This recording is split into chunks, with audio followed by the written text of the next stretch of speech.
Hello dear students.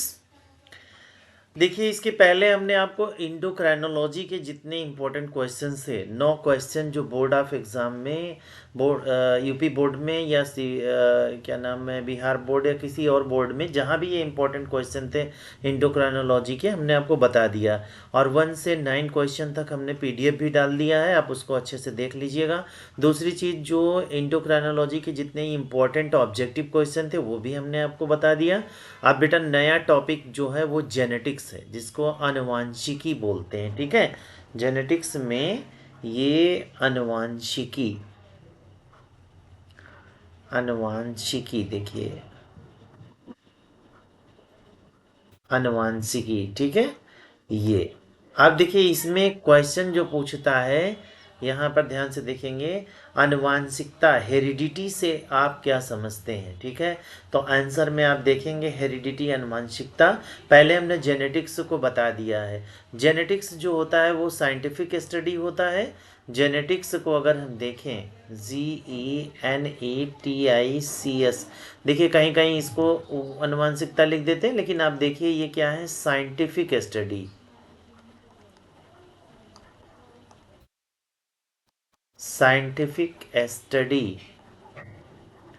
और आपका जो हेरिडिटी है,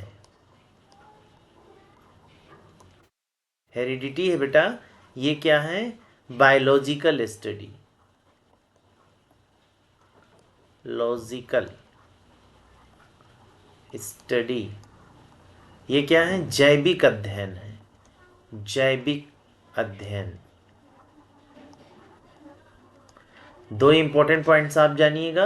और ये क्या है बेटा, वैज्ञानिक अध्ययन। ठीक है, इसको क्या पढ़ेंगे हम, वैज्ञानिक अध्ययन। ये जो है आपका क्या है, वैज्ञानिक है, वैज्ञानिक।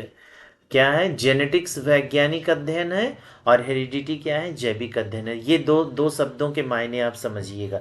अब यहाँ देखिए, जो ये क्वेश्चन जो पूछ रहा है, आनुवांशिकता से आप क्या समझते हैं, तो यहाँ पर हमने आपको देखिए जेनेटिक्स के बारे में पहले बताया। आनुवांशिकी, जेनेटिक्स शब्द का प्रयोग सबसे पहले, बहुत इंपॉर्टेंट ऑब्जेक्टिव क्वेश्चन जो पूछा जाता है, बेटसन ने 1905 में किया था। ये जब केवल पूछेगा कि जेनेटिक्स शब्द का प्रयोग सबसे पहले किसने किया, अनुवांशिकी का तो बेटसन ने किया। ईसाइयों के पादरी, ये कभी कभी क्वेश्चन पूछता है कि ग्रेगर जॉन मेंडल क्या थे, उसमें पूछ लेता है जैन, पादरी और बहुत सारे नाम देता है, तो आप जानिएगा ये पादरी थे, ईसाइयों के पादरी थे, Gregor John Mendel. Gregor John Mendel 1822 में इनका जन्म हुआ और 1884 में इनकी डेथ हुई। ये क्वेश्चन ये भी जानिएगा। ने वंशागति के मूल नियम बनाकर आधुनिक अनुवांशिकी की नींव डाली। मेंडल को इसीलिए अनुवांशिकी या आधुनिक अनुवांशिकता का पिता कहते हैं। ध्यान दीजिएगा, अनुवांशिकी या आधुनिक अनुवांशिकता का पिता मतलब father of genetics, father of, father of genetics और मॉडर्न जेनेटिक्स, आधुनिक अनुवांशिकता की बात की गई तो कौन है, ग्रेगर जॉन मेंडल। बड़ा इंपॉर्टेंट पॉइंट्स है ये, आप क्या करेंगे इसको बेटा, इसको याद कर लीजिएगा। फादर ऑफ जेनेटिक्स कौन है और मॉडर्न जेनेटिक्स कौन है, तो दोनों ये very very most important points, बहुत इंपॉर्टेंट है, मोस्ट इंपॉर्टेंट पॉइंट। इसमें देखिए आपने कितने इंपॉर्टेंट पॉइंट्स को देखा। अनुवांशिकी, जेनेटिक्स शब्द का प्रयोग सबसे पहले किसने किया, बेटसन ने 1905 में किया। दूसरा पॉइंट्स आपने देखा कि ग्रेगर जॉन मेंडल क्या थे, एक ईसाइयों के पादरी थे। इनका जन्म कब हुआ था, 1822 में जन्म हुआ। इनकी मृत्यु कब हुई, 1884 में हुई। और अनुवांशिकी जो होता है, वंशागति के मूल नियम बनाकर आधुनिक अनुवांशिकी की नींव डाली किसने, ग्रेगर जॉन मेंडल ने डाला। और मेंडल को इसीलिए बेटा अनुवांशिकी या आधुनिक अनुवांशिकता का पिता कहते हैं, फादर ऑफ जेनेटिक्स और modern genetics. Father of modern genetics और फादर ऑफ जेनेटिक्स दोनों ग्रेगर जॉन मेंडल है। तो ये आप बिल्कुल जानिएगा कि इस पॉइंट्स को आपसे मिस ना होने पाए। ठीक है बेटा, आगे देखिए, इसमें आगे हम आपको बताते हैं, ध्यान से देखिएगा। आप देखिए, ये है क्वेश्चन जो कि आपको बोर्ड में लिखना है, केवल इतना आपको मोस्ट इंपॉर्टेंट पॉइंट्स यहाँ से लिखना। आनुवांशिकता, हेरिडिटी वो प्रक्रिया है जिसके द्वारा माता पिता के शारीरिक मानसिक और व्यवहारिक गुण, गुण का मतलब यहाँ ट्रेट से होता है, TRAIT, ट्रेट। आप देखिए, ध्यान से देखिए, जैसे कभी कभी आप बोलते हैं घर में, जो हैं पुराने लोग होते हैं, जब बच्चा पैदा होता है तो कहते हैं कि एकदम अपने माता की तरह जो है उसका चेहरा है, या पिता की तरह, या नाना पे गया है, या नानी पे गया, दादा पे गया, दादी पे गया, बहन पे गया, किसी के चेहरे से और उसका कल्पना करते हैं। जब वो धीरे धीरे बड़ा होता है, उसका शारीरिक ग्रोथ होता है, मानसिक ग्रोथ होता है, सामाजिक ग्रोथ होता है, तो किसी न किसी के शरीर से उसकी तुलना की जाती है। उसके बुद्धि का उसके पिता से तुलना, या माता से तुलना, या बहन से तुलना, भाई से तुलना, या दादा से तुलना, दादी से तुलना, मतलब घर के किसी न किसी सदस्यों से तुलना की जाती है कि शरीर अपने पिता की तरह पाया है, या शरीर का बनावट उसकी मम्मी की तरह है, या उसके दादा की तरह है, बुद्धि वो अपने पापा की तरह पाया है या मम्मी की तरह पाया है।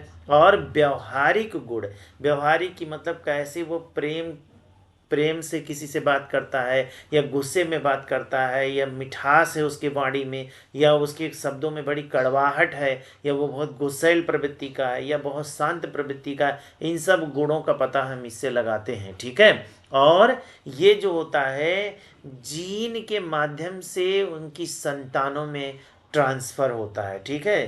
क्या होता है?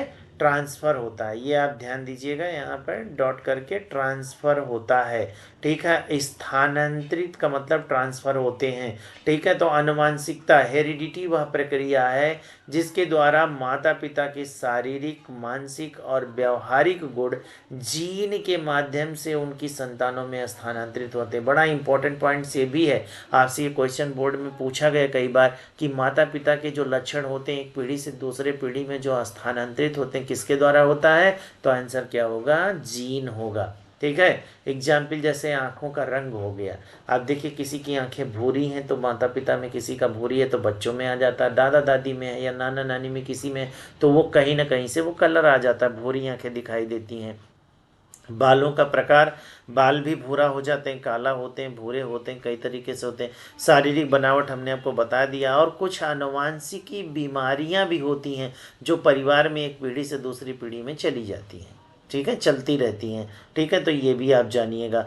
जेनेटिक्स के बारे में मैंने थोड़ा सा बताया, जीव विज्ञान की वह शाखा जिसमें आनुवांशिकता और जीवों की विभिन्नताओं, वेरिएशंस का अध्ययन किया जाता है, उसे जेनेटिक्स, आनुवांशिकी कहते हैं। यह एक वैज्ञानिक अध्ययन है, जो कि मैं पहले भी बता चुका हूँ कि मतलब क्या है कि जेनेटिक्स क्या है, वो साइंटिफिक स्टडी है, लेकिन हेरिडिटी क्या है, वो बायोलॉजिकल स्टडी है, मतलब जैविक जो है अध्ययन है, ठीक है। तो इतना आप पढ़िएगा, इसके आगे नेक्स्ट हम जो है आपको पढ़ाएंगे, इतना आप खूब कंठस्थ करिए 2-3 बार। कई बच्चों का बड़ा डिमांड था कि सर हिंदी में, मैं पूरी कोशिश कर रहा हूँ ज़्यादा से ज़्यादा हिंदी में बताने के लिए, लेकिन आप कोशिश करिए कि बायोलॉजिकल टर्म को ज़रूर जो है पढ़िए, ठीक है। तो फिर हम मिलेंगे आपसे जो है नए क्वेश्चन के साथ में, तब तक के लिए आप इसको पढ़िए।